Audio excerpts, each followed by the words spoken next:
বাবা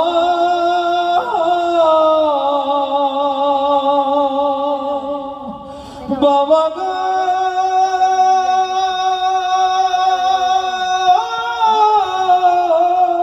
বাবা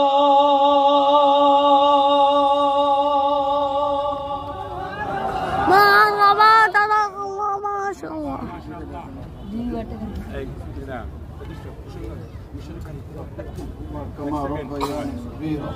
সবাই পারবো রব্বির হামহুমা কামা রব্বায়ানি সগীরা আরো জোরে বলুন রব্বির হামহুমা কামা রব্বায়ানি সগীরা। আল্লাহ ওবায়দুল্লাহ তারেককে আল্লাহ আরো কণ্ঠের মধ্যে আরো মধুরতা দান করুন। জোরে বলুন আলহামদুলিল্লাহ। সাহিত্যের জন্য অনেক অনেক দোয়া। আসলে কোরআন এবং হাদিসের সংস্কৃতির ব্যাপারে অনেক কথা আছে, অনেক দলিল আছে। আল্লাহ রাসূল সংস্কৃতির জন্য হাসান বিন সাবিতকে নিজের গায়ের চাদর খুলে দিয়েছেন। আশারায়ে মুবাশশারার 10 জন সাহাবীর ভেতরে 3 জন সাংস্কৃতিক কর্মী হাসান বিন সাবিত, আব্দুল্লাহ বিন রাওয়াহা, হযরত আলী রাদিয়াল্লাহু আনহু। এই জন্য সংস্কৃতির গুরুত্ব অনুধাবন করবেন।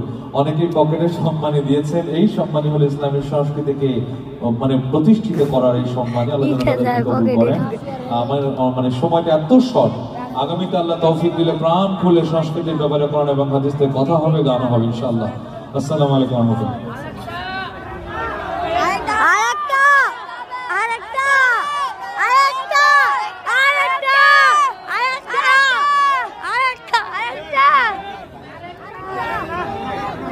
আমাদের মেহমানগুলো আছে, দু লাইন গায়ে দিচ্ছে।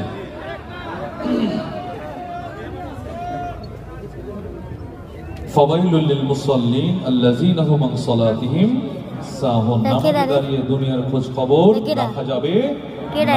কণ্ঠ ছাড়ুন। পরের জায়গা পরের জমিন, আমি তো সেই ঘরের মালিক নই। পরের জায়গা পরের জমিন, আমি তো সেই ঘরের মালিক নই। এই ঘর খানা জমিদারি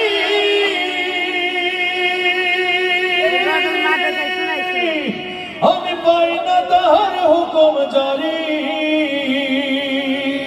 আমি পাই না জমিদারের দেখা, পাই না জমিদারের দেখা, মনের দুঃখ কারে কই। আমি তো সেই ঘরের মালিক নই। পরের জায়গা পরের জমি, আমি তো সেই ঘরে